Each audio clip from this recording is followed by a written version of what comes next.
दर्शकवृन्द नमस्कार। सामाजिक विकृति विरुद्ध निरन्तर खबरदारी कार्यक्रम निगरानीमा स्वागत छ। म शङ्कर मोक्तान। दर्शकवृन्द, पछिल्लो समय अन्तर्राष्ट्रिय लागु औषध कारोबारीले नेपाललाई ट्रान्जिट पोइन्ट बनाउँदै गएको पाइएको छ।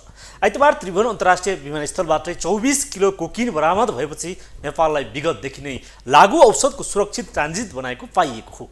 कोकिन सबैभन्दा महँगो लागु औषध हो, जहाँ कोकिनको लागि अन्तर्राष्ट्रिय कारोबारीले हेलिकप्टरको प्रयोग गरेरै ओसार प्रसार गरेका हुन्छन्। यही महँगो कोकिन नेपाल हुँदै विभिन्न मुलुकमा ओसार प्रसार हुने गरेको पाइएको हो। नेपालको हवाई रुट हुँदै स्थल मार्ग प्रयोग गर्दै लागु औषध तेस्रो मुलुक पुग्ने गरेको छ। पछिल्लो समय हरेक महिना जसो लागु औषध कोकिन र हिरोइन सहित विदेशी नागरिक पक्राउ परेपछि नेपाललाई अन्तर्राष्ट्रिय कारोबारीले सुरक्षित गन्तव्य ठान्दै करोडौँको ओसार प्रसार गरिरहेको पाइएको हो। त्यही पनि विमानस्थलबाटै अन्तर्राष्ट्रिय लागु औषध कारोबारीको नजरमा नेपाललाई लागु औषधको ट्रान्जिट पोइन्ट बनाउँदै विषयमा केन्द्रित छ आजको निगरानी। त्रिभुवन अन्तर्राष्ट्रिय विमानस्थलबाटै आइतबार 24 किलो कोकिन बरामद भएको छ। लागु औषध नियन्त्रण ब्युरोले यो वर्षकै ठुलो परिमाणमा कोकिन बरामद गरेको हो। कोकिन सहित दक्षिण अफ्रिकाका नागरिक पक्राउ परेका छन्। उनीहरू दुबई हुँदै नेपाल आएको बुझिएको छ। अहिले बरामद कोकिन सहितको कनेक्सन खोजिरहेको छ प्रहरी। पछिल्लो समय नेपाल लागु औषधको ट्रान्जिट पोइन्ट बन्दै गएको छ। लागु औषधका अन्तर्राष्ट्रिय कारोबारीले नेपालको बाटो हुँदै करोडौँको लागु औषध ओसार पसार गर्ने गरेको पाइएको हो। त्रिभुवन अन्तर्राष्ट्रिय विमानस्थलबाटै आइतबार 24 किलो कोकिन बरामद भएको छ। लागु औषध नियन्त्रण ब्युरोले यो वर्षकै ठूलो परिमाणमा कोकिन बरामद गरेको हो। कोकिन सहित दक्षिण अफ्रिकाका नागरिक पक्राउ परेका छन्। उनीहरू दुबई हुँदै नेपाल आएको बुझिएको छ। अहिले बरामद कोकिन सहितको कनेक्सनका विषयमा लागु औषध नियन्त्रण ब्युरोले अनुसन्धान गरिरहेको छ। हाम्रो यहाँ उत्पादन हुने भनेको गाजर चरस फेरि बाहिर जाने भनेको एउटा कुरा भयो। तर जुन यो हामीहरू अहिले हेरोइन र कोकाइन जुन कुरा गरिरहेको छ, जुन भोल्युम बढिरहेको छ, त्यो साउथ अमेरिकाबाट आउने होला या तपाईँको धेरै साउथ अमेरिकाबाट आउँछ होइन, या अरू ठाउँबाट पनि यदि ट्रान्जिट भएर आइदिरहेको छ। र यो भोल्युम जुन छ नि, यो भोल्युमले अर्को पनि इन्डिकेट के गर्छ भनेपछि मैले भनेको तपाईँको एउटा चाहिँ हेर्ने हो भने हाम्रो सुरक्षा व्यवस्था एयरपोर्टमा कहीँ ग्यापहरू छ कि, प्रविधिले हामीले हेर्न सकिरहेको छैन कि, अर्को भनेको हामीले हेर्ने मेन पावर, हाम्रो मेन पावरमा कहीँ कमी छ कि।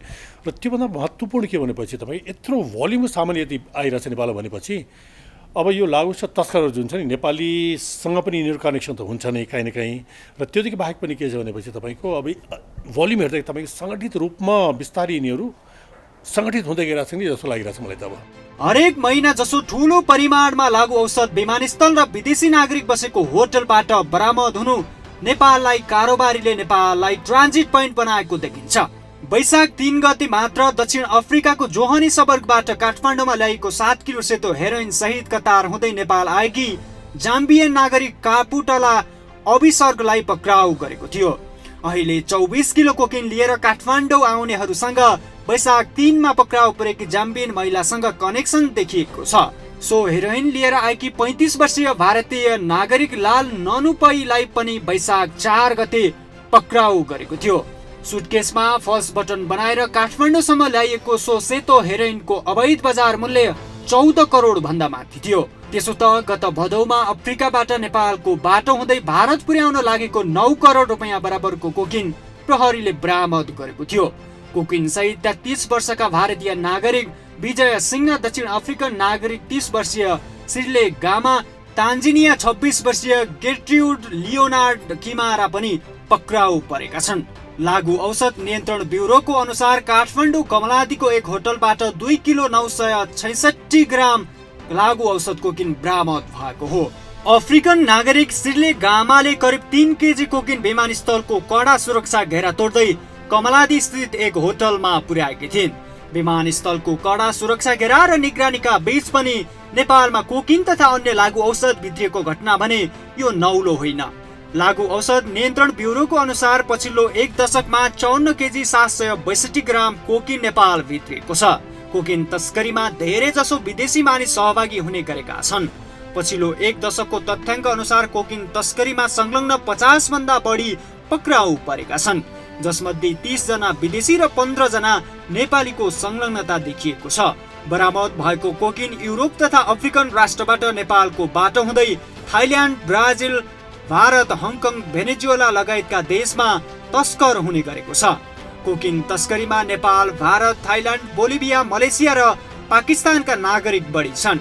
धेरै जसो विदेशी नागरिक पक्राउ पर्नु र बरामद भएको कोकिन अन्य राष्ट्रमा पुर्याउनको लागि नेपालको बाटो प्रयोग भएको घटना हेर्दा नेपाल कोकिन तस्करीको ट्रान्जिट हबको रूपमा विकास भइरहेको देख्न सकिन्छ। जस्तो तपाईँले कुनै पनि सामान प्याक गर्दाखेरि कहाँ राख्दा सजिलो हुन्छ र कहाँ कसैले थाहा हुन त्यसै गरी राख्नुहुन्छ नि त। यो लागुऔषध तस्करहरूले पनि तपाईँको सकेसम्म मान्छेलाई छल्ने या तपाईँको जुन साधन हुन्छ नि एक्सप्रेहरू त्यसलाई छल्ने यिनीहरूले बाटोहरू खोजिरहेको छन्। त्यसको लागि तपाईँले भने जस्तै अब यो फल्स बटन बनाउने हो कि या चक्लेटमा राख्ने हो कि बिस्किटमा राख्ने हो कि फलफुलमा राख्ने हो कि कहाँ राख्ने हो या जिउमा लुकाएर पनि कन्सिल गर्ने हो कि त्यो चाहिँ सामान्य प्रक्रिया हो होइन। अब यो पत्ता किन लागिरहेको छैन या तपाईँको जुन किसिम भोल्युमहरू आइरहेको छ त्यो चाहिँ इम्पोर्टेन्ट भन्छु म त। यो यहाँ के देखिन्छ भने तपाईँको हामीले हेर्दाखेरि होइन, अब यो हेरोइनको यदि कुरा गर्ने हो भने या जुन कोकाइनहरू जुन आइरहेको छ नि, अब सामान जहाँबाट आए तापनि किनकि कोकाइन त तपाईँ साउथ अमेरिकाबाट आइरहेछ। त्यस्तो सबभन्दा बढी देखिएको योभन्दा पहिला हाम्रो समयदेखि देखेको तपाईँको जुन नाइजेरियन सिन्डिकेट्सहरू जुन छ नि, नाइजेरियन सिन्डिकेट्सहरू एकदमै बढी एक्टिभ छन् यसमा होइन। त्यसमा केही नेपालीहरू पनि इन्भल्भ छन् र त्योदेखि बाहेक तपाईँको हेरोइनमा हामीले हेर्ने भने ठुलो भोल्युममा जुन हेरोइन जुन साउथ वेस्ट एसिया या अफगानिस्तान र पाकिस्तानको आउँछ त्यसमा नेपालीहरूको पनि इन्भल्भमेन्ट छ होइन। अब नेपालीसँग फेरि तपाईँले हामीले हेऱ्यो भने तपाईँको तन्जानियन लगायतका अफ्रिकी देशका नागरिक नै छन्। फेरि त्यसमा पाकिस्तानीहरू इन्भल्भ होलान् या तपाईँ भारतीय इन्भल्भ होलान्, त्यो आफ्नो ठाउँमा छ होइन। र धेरै जस्तो जुन नेपालमा यसो ट्रान्जिट भएर जाने छ नि त्यसमा तन्जानियन भयो या तपाईँको यो नाइजेरियन भयो लगायतका वेस्ट अफ्रिकन जुन अपराधिक गिरोहहरू छन् नि तिनीहरूको इन्भल्भमेन्ट बढी छ यसमा। अपराधिक क्रियाकलापमा संलग्नमा होस् वा अवैध धन्दाको कारोबारीले नेपाललाई सुरक्षित थलोको रूपमा लिने गरेको पाइन्छ। लागु औषध प्रयोगकर्ताको ठूलो बजार भारत हो। भारतमा लागु औषधको अवैध व्यापारबाट मनग्गे आम्दानी गर्दै आएका दलालहरू जसरी पनि लागु औषधको कारोबार गर्न चाहन्छन्। अरू देशमा झन्झटिलो सुरक्षा व्यवस्थाका कारण कारोबारीहरूले नेपाललाई मुख्य थलोको रूपमा लिँदै आएको सुरक्षा क्षेत्रका जानकारहरू बताउँछन्, जसले नेपालको बाटो प्रयोग गर्दै अवैध धन्दा चलाइरहेका छन्। विदेशबाट आएका यात्रुको झोला चेक जाँचका क्रममा लागु औषध नियन्त्रण ब्युरोको टोलीले कोकिन बरामद गरेको हो। आइतबार 16 केजी कोकिन सहित 2 जना दक्षिण अफ्रिकाका नागरिक र सोमबार 8 केजी कोकिन सहित एक विदेशी पक्राउ परेका हुन्। उनीहरू तीनैजना दुबई हुँदै कोकिन बोकेर नेपाल आएको बुझिएको छ। त्यसो त नेपाललाई कारोबारीले सुरक्षित गन्तव्यका रूपमा हेर्ने गरेको सुरक्षाविदहरू बताउँछन्। त्यही भए पनि हवाई रुटबाटै कोकिन ओसार प्रसार गरेको पाइएको हो। थप प्रसङ्ग जोड्नेछौँ एकैछिनको विश्रामपछि। पहिला त त्यो पारिपट्टि जुत्ता पलिस गर्थे, अहिले त बन्द छ त। कहाँ गएछ त्यो भाइ? हजुर त्यसको के कुरा गर्ने हजुर, त्यो त लोकल बसमा लिन्टिङ हल्लिँदै आउँदै होला हजुर।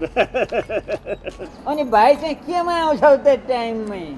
म त पुऱ्याइदेऊमा आउँछु हजुर। टाइमको पनि बचत पैसाको पनि बचत। अनि म पनि त सधैँ पुऱ्याइदेऊमै चढ्ने गर्छु नि, अहिले पनि पुऱ्याइदेऊमै आएको। पुऱ्याइदेऊको भाइ कुरेर बसिरहेछ। पुर्याइदेऊ हरदम हरपल 24 घण्टा हामी तपाईको सेवामा। कोकिन ओसार प्रसार अपराधमा खास गरी बोलिभियाली, फिलिपिनी, मलेसियाली, दक्षिण अफ्रिकी, थाई, चिनिया, पाकिस्तानी, भारतीय, नाइजेरियाली र भेनेजुएलाका नागरिक पक्राउ परेका छन्। कोकिन तस्करीमा हालसम्म 1 जना मात्र नेपाली संलग्न देखिएको छ। तस्करहरूले नेपाली रुट हुँदै कोकिन ओसार्ने भरिया नेपाल पस्नु अघि नै होटलदेखि फर्किने हवाई टिकट समेत व्यवस्था गरेका हुन्छन्। प्रहरीबाट जोगिन व्हाट्सएप र भाइबरमा कुराकानी गर्छन्। कारोबारीले झुक्क्याउन प्लास्टिक कोटेड क्याप्सुलदेखि नाइलन कोटेड डोरी लगायत विभिन्न वस्तुभित्र कोकिन राखी तस्करी गर्दै आइरहेका छन्, त्यही पनि हवाई रुटबाटै। कुनै समय कुख्यात अपराधी चार्ल्स सोब्राजले त्रिभुवन अन्तर्राष्ट्रिय विमानस्थलबाट हात्ती छिराइदिने खुलेआम बताउने गरेका थिए। पछिल्लो समय नेपालमा बरामद लागु औषधलाई हेर्दा विभिन्न अन्तर्राष्ट्रिय विमानस्थलको सुरक्षा घेरा पार गर्दै नेपाल आइपुग्छ र नेपालको एयरपोर्टबाट नै सहजै पार गरी होटलसम्म पुग्छ। त्यति मात्र होइन, भारतसँगको खुला सिमानाका कारण नेपाल हुँदै अन्य देशमा सजिलै लागु औषध पुग्ने गरेको छ। हवाई रुटबाट नेपाल हुँदै विभिन्न देशमा अवैध लागु औषधको कारोबार हुने गरेको छ। नेपालका विमानस्थलबाट कसरी पार हुन्छ त लागु औषध भन्ने प्रश्न समेत उठ्ने गरेको छ। त्यसो त विमानस्थलमा सबै सामानलाई चेक जाँच गर्ने सामान्य स्क्रिनिङ मेसिन मात्र छ। लागु औषधकै लागि स्क्रिनिङ गर्ने भनेर छुट्टै एक्सरे मेसिन नै छैन। सामान्य मेसिनले लागु औषध पहिचान गर्न सक्दैन।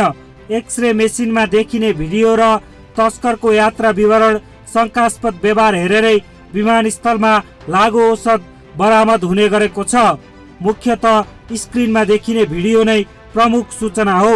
अनुसन्धान अधिकृतलाई शङ्का लागेको खण्डमा तालिम प्राप्त कुकुरको पनि प्रयोग गर्ने गरिन्छ। गन्ध सुँघेर कुकुरले लागु औषध पत्ता लगाउने गर्छ। लागु औषध कारोबारीले कहिले चकलेट बनाएर, कहिले माछाको बट्टामा त कहिले फल्स बटन बनाएर लागु औषध सहजै विमानस्थलको सुरक्षा घेरा पार गर्छन्। त्यसमध्ये सबैभन्दा महँगो लागु औषध कोकिन समेत त्रिभुवन विमानस्थलबाट बरामद भएको छ। कोकिन प्राय साउथ अफ्रिकन देशबाट आउँछ। यसरी आउने यात्रुमाथि प्रहरीले विशेष निगरानी गर्छ। प्रहरीसँग ड्रग डिटेक्ट गर्ने किट पनि छ। विमानस्थलबाट कोकिन पास हुनुमा विशेषतः एक्सरे मेसिनमा बसेर काम गर्ने कर्मचारीको ध्यान र जिम्मेवारी हुने गर्छ। अनुगमन वा प्रस्थान कक्षमा रहेको स्क्रिनिङ मेसिनमा सामान राख्दै गर्दा 1 सेकेन्ड मात्रै ध्यान मोडियो भने कोकिन पास भइहाल्ने सम्भावना हुन्छ। तस्करहरूले अनेक उपाय लगाएर विमानस्थल पार गराउने गर्छन्। नेपाल ट्रान्जिटै होइन कि अन एन्ड अफ तपाईँको हरेक देश चाहिँ ट्रान्जिट हुन्छन्। तर योभन्दा पहिला हामीले हेर्दाखेरि तपाईँ के हुन्थ्यो भनेपछि चाहे एयरबाट होला या ल्यान्डबाट होला होइन, नेपालमा आउने जुन लागु औषध फेरि नेपालमै बस्ने या नेपालबाट बाहिर जाने ट्रान्जिटको रूपमा थियो नि, त्यसको क्वान्टिटी चाहिँ सानो हुन्थ्यो पहिला। तर केही वर्षदेखि हामीले के देखिरहेको छौँ तपाईँको त्यो भोल्युम चाहिँ बढ्दैछ। अब सामानको कहिले 10 किलो पक्राउ परिरहेको छ, कहिले 20 किलो, र अहिले आएर जुन 40-40 किलो जुन पक्राउ पऱ्यो नि, त्यसले गर्दा के भएको छ भनेपछि एकचोटि एयरपोर्टको सुरक्षा व्यवस्था र तपाईँको हामीहरूको एज ए होल छ नि, यसलाई चाहिँ रिभ्यू गर्नुपर्छ जस्तो लाग्छ मलाई। त सोच्ने एकचोटि हेर्नै पर्छ, यसलाई रिभ्यू गर्नुपर्छ। होइन, मैले भने तपाईँको अन एन्ड अफ हुन्थ्यो होइन, तर यो 2-4 वर्ष, केही वर्ष 2-4 वर्षदेखि कस्तो देख्यो भनेपछि तपाईँ जुन किसिम भोल्युम बढेर गइरहेछ नि, त्यसले गर्दा एलार्मिङ हो। तपाईँले भन्नुभयो नि एयरपोर्टको जुन सुरक्षा व्यवस्था छ, तपाईँको त्यहाँ इक्विपमेन्टहरू छैन होइन। मेन पावरको हाम्रो क्यापेसिटी कुराहरू पनि होला, जुन पुरानो मान्छेहरू छन् जम्मै फेज आउट भएर गइरहेछन् पुरानो मान्छेहरू पनि। काहीँ न काहीँ ग्याप छ, काहीँ न काहीँ समस्या छ। त्यो समस्या के हो त्यो चाहिँ गभर्मेन्टले चाहिँ एकचोटि विचार चाहिँ गर्नुपर्छ जस्तो लाग्छ मलाई। एउटा त के भनेपछि जुन किसिमको एडभान्समेन्ट हुँदै गइरहेछ नि, त्यो किसिमको तपाईँको हामीहरूको साधनलाई, त्यो किसिमको साधनहरू हामीले स्थापित पनि गर्न सकिरहेछौँ, त्यसलाई चाहिँ हामीहरूले सञ्चालन पनि गर्न सकिरहेछौँ। एउटा कुरा त्यो भयो। र अर्को हाम्रो समस्या के छ भने तपाईँको हामीहरूको शङ्का उपशङ्का एकदम बढी छ कि एयरपोर्ट जस्तो ठाउँमा के हो भनेपछि 2 दिन 4 दिनमा मान्छेहरू जुन यो म्युजिकल चेयर खेले जसरी मान्छेहरू हुँदैन त्यहाँ। एयरपोर्ट जस्तो ठाउँमा के हुन्छ भने तपाईँको साधन चलाउने या तपाईँको इन्टेलिजेन्सदेखि लिएर प्रोफाइलरहरू जो कि वर्षौँ राख्नुपर्ने हुन्छ, तिनीहरूले मान्छेको चाल ढाल लगायतका धेरै कुराहरूले उनीहरूले शङ्का गर्छन् होइन। अब यो हाम्रो छैन, हाम्रो के छ शङ्का बढी छ। त्यहाँ मान्छे कुनै पठाए उसले भ्याइदिन्छ, फेरि कसैले सोनी स्मग्लिङमा पनि हाम्रो कर्मचारी इन्भल्भ छन्, या तपाईँ ह्युमन ट्राफिकिङमा हाम्रो मान्छेहरू इन्भल्भ भएको देखिरहेछन्, कर्मचारी समेत इन्भल्भ छ नि त होइन। त्यसले गर्दा के छ भनेपछि अब गभर्मेन्टले सोच्नुपर्ने के भनेपछि यी जुन हामीले कुरा गऱ्यौँ नि साधनको कुराहरू भयो, त्यो तपाईँ मेन पावरको कुराहरू भयो, र तपाईँको लामो समयसम्म पनि मान्छे राख्नुपर्ने हुन्छ। यो 2 दिन 4 दिन राखेर पनि मान्छेहरू हुनेवाला छैन। त्यसले एज ए होल जुन छ नि हाम्रो एयरपोर्टमा जुन भएको सुरक्षा जुन इक्विपमेन्ट लगाएर सुरक्षा व्यवस्थाहरू छ, त्यसलाई चाहिँ एकचोटि माइन्युटली हेर्नुपर्ने हुन्छ। किनकि प्रहरीले त मलाई अहिले मात्रै होइन, प्रहरीले यी कुराहरू जुन मैले भनेको कुराहरू छन् नि, अहिले होइन, यो हाम्रो समयदेखि नै भनिरहेको कुराहरू हो। यो भइरहेछ। प्रहरीले विभिन्न सुरक्षाका विकल्प अपनाउँदै पनि नेपालको बाटो हुँदै तेस्रो मुलुकमा कोकिन पुग्ने गर्छ। त्यसो त बरामद पछिल्लो 24 किलो कोकिन सबैभन्दा बढी परिणामको हो। कोकिन कडा खालको लागु औषध हो। यो कोलम्बिया, पेरू लगायत दक्षिण अमेरिकी राष्ट्रहरूमा उत्पादन हुने गर्छ। ती देशमा तस्करहरू निकै सक्रिय छन्। तस्करहरूले ती देशका सरकार ढाल्ने सम्मको क्षमता राख्ने गर्छन्। यतिसम्म कि तस्करहरू हेलिकप्टर चार्टर गरेर कोकिन ओसार पसारसम्म गर्छन्। प्रायजसो युरोपेली देश र एसियन देशहरूमा कोकिन खपत हुने गर्छ। दक्षिण अमेरिकी राष्ट्रबाट ब्राजिल, इथियोपिया, दुबई वा खाडी राष्ट्रको सेन्टर हुँदै त्यहाँबाट नेपालको बाटो भएर भारत, हङकङ, चाइना वा थाइल्यान्ड पुग्ने गर्छ। त्यसैले लागु औषध कारोबारीले नेपालको हवाई रुट र भूमि प्रयोग गरेर अवैध ओसार पसार गरिरहेका छन्। एउटा कुरा हामीले के बुझ्नुपर्ने हुन्छ भने तपाईँको प्रहरीले कम्प्लिटली अपराधलाई निर्मूल पारेर रामराज्य स्थापित हुन्छ भन्ने कुरा चाहिँ एकदमै गलत हो कि किन कता कता हामीले बोलेको पनि देख्छौँ होइन। त्यो चाहिँ हुँदैन। के हुन्छ भने पछि तपाईँको अपराधलाई नियन्त्रण गर्ने हो होइन। अपराधलाई तपाईँले जिरो या निर्मूल चाहिँ गर्न सक्नुहुन्न होइन। त्यसले गर्दा के हो भनेपछि जुन पुलिसले गरेका इनिसिएटिभहरू छन् नि हामीहरू लागु औषध लगायतका कुराहरू जस्तै अहिले कुरा गरौँ न 40 किलो जति करिब पक्राउ भइरहेछ त्यो राम्रो इनिसिएटिभ हो नि। मलाई लाग्दैन नेपाल प्रहरीको इतिहासमा यतिको ठुलो मात्रामा यो विदेशबाट आएको लागु औषध एउटै अपरेसनमा समात्यो मलाई लाग्दैन कहिले पनि छ भनेर। अब यी कुराहरूबाटै बढेर हामीले के हेर्दा हुन्छ भने तपाईँको सिन्डिकेट्सहरू अलि डिटेल इन्भेस्टिगेसन गर्नुपर्ने हुन्छ कि मैले हेरेको यसमा तपाईँको सिन्डिकेट्सहरू कुन इन्भल्भ छन्, नेपालीको इन्भल्भमेन्टहरू छ कि, लिएर कसरी आए, ल्याउँदाखेरि तपाईँ कुनै ग्याप्सहरू त्यहाँ छन् कि, यो पनि एउटा राम्रो इक्जाम्पल हुन्छ। र मलाई के लाग्छ तपाईँको हेर्ला पनि र गृह मन्त्रालय र पुलिस हेडक्वार्टरले यसलाई मात्रै पनि एउटा आधार बनाएर हामीहरूको जुन कमी कमजोरीहरू छ नि या तपाईँको कहीँ स्ट्रेन्थन गर्नुपर्ने कुराहरू पनि होला यसलाई पनि एउटा आधार बनाएर हेर्दा बेटर हुन्छ जस्तो लाग्छ। र यसमा के हुन्छ चेन हुन्छ कि किनकि नेपाल आएर नेपालमा बस्ने मात्रै होइन केही नेपालमा बस्ने पनि धेरै जस्तो बाहिर जाने हो। यस्तोमा के हुन्छ फेसिलिटेट गर्नको लागि नेपालमा पनि यो गिरोहसँग सम्बन्धित मान्छेहरू हुन सक्छन् होइन। र यसैले मैले भनेको तपाईँ जुन किसिमको भोल्युम बढ्दै गइरहेको छ नि त्यसले गर्दा यो गिरोहहरू सङ्गठित भएको इन्डिकेसन हो होइन। त्यसैले मैले भने तपाईँको यही जुन अपरेसन छ नि यो अपरेसनलाई अब मुद्दा चल्ने के गर्ने मान्छे समातेको छैन एउटा कुरा भयो। तर हामीहरूको कहीँ कमी कमजोरी छ कि या प्रहरीले योभन्दा पहिलादेखि भनिआएका जुन कुराहरू छ नि त्यसले गर्दा यो भइरहेछ कि होइन भित्रिरहेछ कि यो एउटा इक्जाम्पल हुनसक्छ मैले भनेको चाहिँ त्यो। तस्करहरूले धेरै उपयोग गर्ने अन्तर्राष्ट्रिय रुटमा बोलिभिया, ब्राजिलको साओ पाउलो, इथियोपियाको र भारतको नयाँ दिल्ली हुँदै नेपाली विमानस्थल पर्छन्। नेपाली विमानस्थललाई अझ सुरक्षित ठान्छन् अन्तर्राष्ट्रिय लागु औषध कारोबारी। सुरक्षा जानकारहरूका अनुसार कारोबारीले नेपाललाई ट्रान्जिट बनाउने विभिन्न कारण रहेको बताउँछन्। पहिलो, आगमन कक्षको फितलो सुरक्षा जाँच। दोस्रो, नेपाल आइपुगेपछि स्थलमार्गबाट भारत वा चीनतिर लैजान सहज।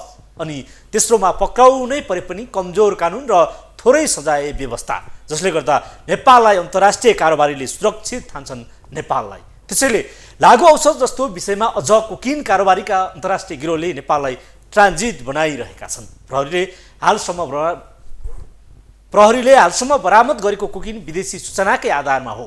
प्रहरीले सूचना नपाएका कोकिन अहिले पनि नेपालको बाटो हुँदै तस्करी भइरहेका हुन सक्छन् जसले नेपाललाई अप्ठ्यारोमा पार्न सक्छ। त्यसैले लागु औषधको ट्रान्जिट रोक्नकै लागि पनि विमानस्थलमा सुविधा सम्बन्ध स्क्यानरदेखि कडाई गर्न आवश्यक छ। हवस् त आजलाई यति नै। हामी निरन्तर निगरानीमा छौँ। नमस्ते।